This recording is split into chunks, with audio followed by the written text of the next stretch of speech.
नमस्कार दोस्तों, आप देख रहे हैं खबर किसान की यूट्यूब चैनल। मैं हूं आपका दोस्त अंकित शर्मा और आज कुछ खास वीडियो लेकर आए हम आपके सामने। और हमारे साथ मौजूद हैं रजनी जी, जो एक फार्म का संचालन करते हैं जिसका नाम है PVR एक्वा फिश फार्म। जी हाँ, पूरे एक्वाकल्चर पे ये लोग काम कर रहे हैं इस समय। और आप ये देखेंगे कि मेरे पीछे एक झील है। इसका नाम क्या है झील का? मसूरी झील। मसूरी झील। और ये मसूरी में नहीं है, ये है हमारे उत्तर प्रदेश के ही जिले गाजियाबाद में। और तो आज जानते हैं आपसे कि जो हमारे देश के युवा हैं, देश के किसान भाई हैं, अगर वो मछली पालन करना चाहते हैं, या जो आपने एक वर्ड बताया, काफ़ी अच्छा वर्ड आपने बताया कि एक्वाकल्चर पे अगर काम करना चाहते हैं तो वो शुरुआत कैसे करें, उसकी ABCD हमारे दर्शकों को बताइए। सबसे पहले शर्मा जी नमस्कार। मैं आपको एक्वाकल्चर फिश फार्मिंग की ABCD बताता हूँ। सबसे पहले आपको किसी भी काम को करने के लिए आपका एक एनर्जी लेवल होना चाहिए जी, राइट। आपको ये डिसाइड फर्स्ट डे करना चाहिए कि ये काम मेरे लिए बना है, मेरे लिए नहीं बना है। हमें कभी भी किसी को जो भी फेल होता है उसका मेन रीजन क्या रहता है, हम कॉपी पेस्ट कर देते हैं, हिट्स पे चलते हैं कि ये अच्छा कर रहा है, इससे फायदा हो रहा है तो मैं जो काम आप अच्छा कर रहे हो मैं नहीं कर सकता। भाई जिसमें आपने 10 ईयर्स लगा दिए हैं उसमें मैं आज रातों रात खड़ा हो जाऊंगा और मैं भी सोचूं शर्मा जी जैसा अच्छा कर लूंगा, नहीं हो सकता। ये एक one of the major reason है फिश फार्मिंग में फेल होने का, कि आपने केवल YouTube देखा, Facebook देखा, कुछ फार्म घूमे, आपने उसकी ना तो कोई फेलियर स्टोरी जानने की कोशिश की, ना सक्सेस स्टोरी जानने की कोशिश की। तो मेरी अपने दर्शक, किसान भाई, व्यूअर्स, सबसे रिक्वेस्ट है, आप कोई भी एक्टिविटी करें, सबसे पहले आप ये देखिए कि आप उस एक्टिविटी के लिए डिज़ाइन, क्योंकि भगवान ने हर एक बंदे के लिए कोई ना कोई काम फिक्स किया है। बिल्कुल। आप उसके विपरीत जाओगे तो आपको नुकसान ही होगा। तो अब हम बात करते हैं फिश फार्मिंग की। फिश फार्मिंग की आप जब कभी भी स्टार्ट करें, सबसे पहले हमें वहाँ का, क्योंकि फिश फार्मिंग किस में करोगे? पानी में। बिल्कुल। तो आपको वाटर पैरामीटर सबसे पहले चेक कराने हैं कि वो मेरी मछली के लिए अनुकूल है या नहीं है। अच्छा।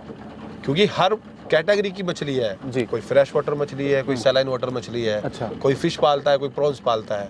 तो आपको दूसरा, किस पद्धति में पालेंगे आप? मैं जब मेजर सेगमेंट मेरा पॉन्ड फार्मिंग है या अर्थन पॉन्ड्स हैं, आप पॉन्ड फार्मिंग में पालना चाहते हैं, केज फार्मिंग में पालना चाहते हैं, आप इन पॉन्ड वेरेसिव सिस्टम में पालना चाहते हैं, बायोफ्लॉक में पालना चाहते हैं, या रिसर्कुलेशन एक्वाकल्चर में, 5 मेजर पद्धतियां हैं। अपने एक अध्ययन का विषय है। हाँ। आपको उसके बारे में पढ़ना पड़ेगा। एग्जैक्टली। मछली पालने से पहले आपको वाटर की केमिस्ट्री और मछली की बायोलॉजी, अगर ये दोनों आपको नहीं पता है तो आप फेल हो जाएंगे। आप फेल हो जाएंगे। और दूसरा मूल मंत्र है मछली के काम करने का, आपने जो भी कोई भी प्रोजेक्ट कॉस्ट डिसाइड करी है कि आप इतनी कॉस्ट इस प्रोजेक्ट में लगाएंगे तब आप कुछ बिजनेस करेंगे, उसका 1% आप अपनी एजुकेशन पे एक्सपेंस करें। ट्रेनिंग लें, जैसे कि आप भी बता रहे हैं कि ट्रेनिंग लें, फार्मर से विजिट करें, एक्सपो घूमें, सेमिनार घूमें, आप अक्रॉस द फार्मर्स को घूमिए, अपनी गाड़ी में फ्यूल एक्सपेंस कीजिए। ये नहीं कि कहीं देखा नेट पे, यूट्यूब पे देखा और लगा दिया, पैसा झोंक दिया। सर IIT में वही जाते हैं जो IIT की कोचिंग करते हैं। बिल्कुल। UPSC वही निकालते हैं जो 4-5 साल UPSC में लगाते हैं। बिल्कुल। रातों रात आप खड़े हो जाओ कहीं मैं फिश फार्मर बन गया, आपको यही नहीं पता कि कौन सी फिश आपको पालनी है, वो फिश की कैरेक्टरिस्टिक्स कैसे हैं, तो आप कैसे पालेंगे? बिल्कुल। तो सबसे पहला बेसिक स्टेप है, आप वाटर सॉइल टेस्ट कराएं किसी अच्छी लैबोरेटरी से, और ये चेक करें कि मैं अपने यहाँ पे किस टाइप की मछली पाल सकता हूँ। दूसरा, किस पद्धति में पालूंगा, ये सबसे पहले हमें देखना पड़ेगा। तीसरा, हमें अपनी मार्केट स्टडी करनी चाहिए जहाँ पे हम फिश फार्मिंग कर रहे हैं, कि वहाँ पे कौन सी मछली सेल होती है।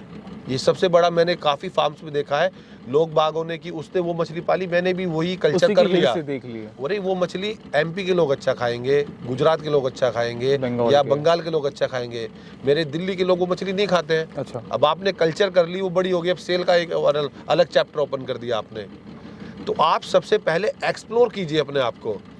हमारा डिमांड सप्लाई इतना बड़ा गैप है, इतनी बड़ी कंट्री है हमारी, आप आखिरी मछली पालक नहीं बनने वाले कि बस इस बार टाइम निकल गया तो आपका एकदम कुछ मेडल छूट जाएगा। ये बहुत बड़ा लंबा खेल है। बोल्ट भी 22 साल दौड़ा है। बिल्कुल। 22 साल दौड़ा है और ट्रैक पे 2 मिनट भी नहीं दौड़ा। करत करत अभ्यास से जड़ मत हो सुजान। तो आपको ये देखना पड़ेगा कि मेरे यहाँ पे क्या क्या रिक्वायरमेंट है। बहुत सारे लोग गड़बड़ियाँ क्या करते हैं कि ऐसी लोकेशन आइडेंटिफाई कर, मछली पालने में जो टेक्नोलॉजी या साइट सिलेक्शन बोलेंगे वो ही आपका मेन काम है। अगर आपने वो अच्छा कर लिया तो मान लीजिए आपने 90% बैटल विन कर ली, तो आपकी लोकेशन ऐसी स्ट्रेटेजिकली होनी चाहिए जहाँ पे वाटर अवेलेबल हो, दूसरा आपके जहाँ रहते हैं उसके नज़दीक हो, वहाँ पे रोड हो, आप लाइव स्टॉक का काम कर रहे हैं, आपका सीड भी आएगा, फीड भी आएगा, आपकी मछली सेल भी होगी। मतलब कि इसमें अध्ययन की बहुत ज़्यादा रिक्वायरमेंट है। आपको पानी के पैरामीटर्स पता होने चाहिए, कितना मछली कितना खाना खाएगी ये पता होना चाहिए, बेसिक्स मछली की बीमारियां और दवाइयाँ पता होना चाहिए। क्योंकि बहुत बड़ा चैप्टर है एक्वाकल्चर, ऐसा नहीं है। मेरे को बहुत बंदे फ़ोन करते हैं कि आप ये क्वेश्चन, 1-2 क्वेश्चन 4 क्वेश्चन कभी भी पूछिए, कोई प्रॉब्लम नहीं है, बट पूरी मछली फ़ोन पे समझाना मेरे लिए फिजिबल नहीं है, क्योंकि आपको भी इतने, अभी भी आप सीख ही रहे हैं। आपका आप हर रोज एक नया कुछ ना कुछ नई चीज आती है आपको, कोई नई मछली मरी मिल गई है। पानी के कलर्स भी 8 तरीके के होते हैं शर्मा जी। एक बार दिखाइए एक बार पानी का इस समय कौन सा कलर चल रहा है? इस बार ये पूरा आप देखिए लाइट ग्रीनिश कलर है। अच्छा, आप ये देखिए पानी आपका इतना अच्छा होना चाहिए, आप पी भी लें, मस्त। अच्छा, तो ये आपको एक टाइम के साथ पता चलेगा हाँ। कि मछली आपने कैसे पाली है। लोग बाग बस सोचते हैं मछली बहुत इजी जॉब है, इजी जॉब है, लेकिन उसके लिए आपको गहरा अध्ययन भी करना पड़ेगा, ये निश्चित है। मैं हर रोज अभी भी पढ़ता हूँ। शर्मा जी मेरी बेटी 10 इयर्स ओल्ड है, वो बोलती है पापा आप कितने पढ़ते हो? अच्छा। तो मैं पढ़ना पड़ता है। मैंने ये देखा कि बहुत सारे फार्मर्स फेल हो जा रहे हैं। उसका रीजन मैं मोर देन 100 फार्म्स घूमा, आसपास के मैं 10-11 स्टेट्स के फार्म घूम चुका हूँ। तो मैंने देखा हमारे फार्मर्स बहुत फेल हो जा रहे हैं इस काम में। तो उसका निष्कर्ष निकाला, उन्हें एजुकेशन नहीं मिल रही। तो मैंने अपना यूट्यूब चैनल बनाया पीवीआर एक्वा। देखते देखते 16-17 महीने में मेरे 55,000 यूजर्स भी हैं, और मैं महीने में तकरीबन 10 वीडियो मेरा टारगेट रहता है अपलोड करने का, और पूरा वो एजुकेशनल मेरा चैनल है। मेरा किसान भाइयों से रिक्वेस्ट है, जो नहीं आ सकता, नहीं मिल सकता या नहीं बात कर सकता, वो केवल यूट्यूब वीडियो देखे। बिल्कुल, हम नीचे डिस्क्रिप्शन में इसका नंबर शेयर कर देंगे और बेसिक्स ही पता चल जाए कि वो फार्मिंग कैसे कर रहा है। बिल्कुल, आपको फार्मिंग करना है और आपको उसको प्रॉफिटेबल वेंचर बनाना है। सबसे इंटरेस्टिंग बात ये है, आप कोई एनजीओ नहीं चलाना, और आपकी कोई एज नहीं हुई है कि आपको जस्ट समाज का काम करना है। बिल्कुल, 2 पैसे आपको कमाने भी हैं। और शर्मा जी मेरा मानना है कि मैं बहुत ही फ्री वर्ड के बड़े खिलाफ हूँ। देखो, अगर आपको अच्छा पढ़ना है तो अच्छी कॉलेज की फीस पे करनी है, सिंपल। ये तो स्वाभाविक सी बात है, राइट। आपको अच्छी फार्मिंग करनी है तो आप फार्मर से मिलिए, फार्मर को ओबलाइज कीजिए, जो जिस फॉर्म में ओबलाइज होना चाहता है वो अपना ज्ञान आपके साथ शेयर बिल्कुल करेगा। आप ये खुद सोचिए कि जो फार्मर 20 साल से फार्मिंग कर रहा है और हम जाके उससे पूछे उसके सक्सेस टिप्स, कोई कैसे शेयर करेगा हमसे? नहीं करेगा, बिल्कुल सही बात है। दूसरा, ये इंडस्ट्री जो हमारे फार्मर्स रहते हैं ना, वो सब के सब क्या की बड़ी घोड़े की तरह है, नैरो माइंडेड है। वो ये नहीं, उन्हें क्योंकि स्टैटिस्टिक नहीं पता है, ना उन्हें इंडिया का स्टैंडर्ड पता, ना ग्लोबल स्टैंडर्ड पता। तो उनके सामने सबसे बड़ी प्रॉब्लम क्या आती है कि मैं अंकित जी से पूछूंगा, और अंकित जी वो इसलिए नहीं बताएंगे कि कल रजनीश ने स्टार्ट कर दी मेरे बराबर में फार्मिंग, तो आपकी मछलियां ना बिकनी बंद हो जाए। लेकिन अगर आपको ये पता हो कि आप अगर रजनीश जैसे 100 बंदे डेवलप भी कर देंगे तो भी आपकी मछलियां बिकेंगी, बिल्कुल, तो आप बताना स्टार्ट कर देंगे। बहुत दिनों पहले किसी ने कहा था कि दुकान वहां भी चलती है जहां मंडी होती है, और दुकान वहां भी चलती है जहां कोई मंडी नहीं होती है। बिल्कुल। तो ये आप पर डिपेंड करता है कि आप किस तरीके का डीलिंग कर रहे हैं अपने कस्टमर से, क्या आप माल उसको दे रहे हैं, तो आपका माल स्वतः ही बिकेगा। अच्छा, एक चीज़ और जानना चाहूँगा, अक्सर लोग यही प्रश्न करते हैं और यूट्यूब पे भी लोग यही सर्च करते हैं कि अगर छोटा इन्वेस्टमेंट करना हो, अगर मैं एक किसान हूँ या मैं एक युवा हूँ और मैं चाहूँ कि मैं आज एक्वाकल्चर पे आ जाऊँ, एक्वा फार्मिंग पे आ जाऊँ, फिश फार्मिंग शुरू कर दूँ, तो मुझे क्या मोटा मोटी, ज़्यादा डिटेल में न जाते हुए, मैं क्या माइंड मेकअप करके चलूँ कि मैं इतनी ज़मीन लूँ, इतना पैसा लूँ, इतनी मछलियाँ लूँ और मैं अपना काम शुरू कर दूँ? देखिए, आप सबसे पहले तो आप ये अध्ययन कर ही लेंगे कि आपके क्षेत्र में सबसे ज़्यादा मछली कौन सी सेल हो रही है जी। अगर आप किसान हैं तो आप 1 एकड़ में भी प्रॉफिट कमाएंगे, अगर आप किसान हैं। और किसान की परिभाषा है वो अपना काम सारा स्वयं करेगा, कोई लेबर हायर नहीं करेगा।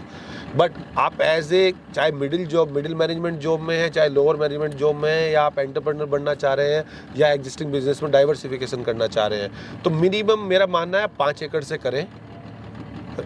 5 एकड़ से करेंगे तो तकरीबन आपको 20 लाख रुपए करीब मछली पालने के लिए चाहिए 1 साल क्रॉप निकालने के लिए, और 5 एकड़ लैंड डेवलप करने के लिए आपको 10 लाख रुपए चाहिए, अगर आप एज ए बिजनेस सोच रहे हैं। क्योंकि अगर आप एनसीआर में रहते हैं, ये लगभग 40-50 लाख का खेल बताया पूरा, 30 लाख रुपए आपको चाहिए 30 लाख। अगर आप 5 एकड़ पे फार्मिंग करना चाहते हैं, अगर आप एनसीआर में रह रहे हैं। उससे कम में आपका, अगर आपने केवल 2 एकड़ में फार्मिंग करी, और ये मैंने खुद भी देखा है, जो बंदे कहते हैं हम 2 एकड़ में फार्मिंग करते हैं और सेकंड ईयर में जाके हम उसको 20 एकड़ कर लेंगे, वो कभी नहीं कर पाते। उसका मेन कारण क्या है कि जो आपके फिक्स एक्सपेंसेस हैं, अब एक लेबर आपकी 1 एकड़ के लिए भी इनफ है और 5 एकड़ के लिए भी इनफ है, एक बोरवेल आपका 1 एकड़ के लिए भी इनफ है, 5 एकड़ के लिए भी इनफ है। आपको लेबर का अकोमोडेशन 1 लेबर के लिए बनाना है, 2 के लिए भी उतना ही बनाना है। बेटर है कि आप ज़्यादा से शुरुआत ही करें। एग्जैक्टली। तो जो फिश फार्मिंग है, अगर अब हमें एंटरप्रेन्योर्स इनवाइट करने हैं और इस इंडस्ट्री को ग्रो करना है, तो हमें एक ऐसे बंदों को प्रमोट करना चाहिए जो कम से कम 4-5 एकड़ से करें, जिससे कि उसका भी रेवेन्यू जनरेट हो। और शर्मा जी जब पैसे आते हैं तभी आपकी एनर्जी आती है। एनर्जी आती है। अच्छा, एक चीज़ और कि सरकार इसमें क्या मदद दे रही है, सरकार क्या सब्सिडी दे रही है, इसके बारे में कुछ बताइए। प्रधानमंत्री मत्स्य योजना चल रही है सरकार की, जिसमें 100 लाइन आइटम्स हैं, अलग अलग प्रोजेक्ट्स हैं। आप पॉन्ड फार्मिंग कीजिए, आप फीड यूनिट लगाइए, आप लाइव फिश फेडिंग मशीन बनाइए, आप मत्स्य सेवा केंद्र बनाइए, कियोस्क लगाइए, ऐसे ऐसे करके 100 लाइन आइटम है जो कि सरकार 2020 से 2025 तक 20,000 करोड़ इस इंडस्ट्री में इन्फ्यूज करेगी। तो आप ये देखिए कि उसमें आप कहाँ फिट हो रहे हैं। उसकी 2 स्कीम्स हैं ब्रॉड लेवल पे, एक सेंट्रल सेक्टर है और एक सेंट्रल स्पॉन्सर्ड है। तो आप ये देख लीजिए कि आप कौन से फिट हो रहे हैं। दोनों में मेल के लिए, जनरल के लिए 40% सब्सिडी है, फीमेल SC ST के लिए 60% सब्सिडी है। और स्टेट वाइज ये सब चीज़ें अलग हैं? नहीं, वो ग्लोबली केवल जो आपके आसाम नॉर्थ ईस्ट स्टेट्स हैं और हिमालयन स्टेट्स हैं उनकी सब्सिडी वेरी है, बाकी rest of India subsidies same. तो बहुत अच्छी सारी चीज़ बताई रजनीश जी ने, बताया कि कैसे एक्वाकल्चर फिश फार्मिंग पे काम किया जा सकता है, क्या उसकी ABCD है। औरों को देखकर हिट्स ना करें, यूट्यूब पे जो ज्ञान है उसको देखकर ये ना सोचें। अगर आप प्रॉपर ट्रेनिंग लेंगे, प्रॉपर रिसर्च करेंगे तो आपको सफलता अवश्य मिलेगी। और नीचे डिस्क्रिप्शन में हम आपको सर के यूट्यूब चैनल का लिंक दे देंगे, सर का नंबर दे देंगे और आपको बता देंगे कि समय समय पर कब ट्रेनिंग प्रोवाइड कराते हैं। और सर का जो भी डिटेल है वो आपको जब मिल जाएगी तो आप सर से संपर्क कर सकते हैं। आशा करते हैं आपको हमारी वीडियो पसंद आएगी। यूट्यूब की तरफ से हमारे पास नोटिफिकेशन आया कि लोग हमारा चैनल सब्सक्राइब नहीं कर रहे हैं, तो आपसे यही निवेदन है कि हमारे चैनल सब्सक्राइब करें। जब आप हमारा चैनल सब्सक्राइब करेंगे तो हमें और प्रोत्साहन मिलेगा कि आपके लिए और अच्छी अच्छी वीडियो बनाएं और देश के किसानों को और समृद्ध बनाने में अपना योगदान दें। बने रहिए हमारे साथ, देखते रहिए खबर किसान की यूट्यूब चैनल। धन्यवाद।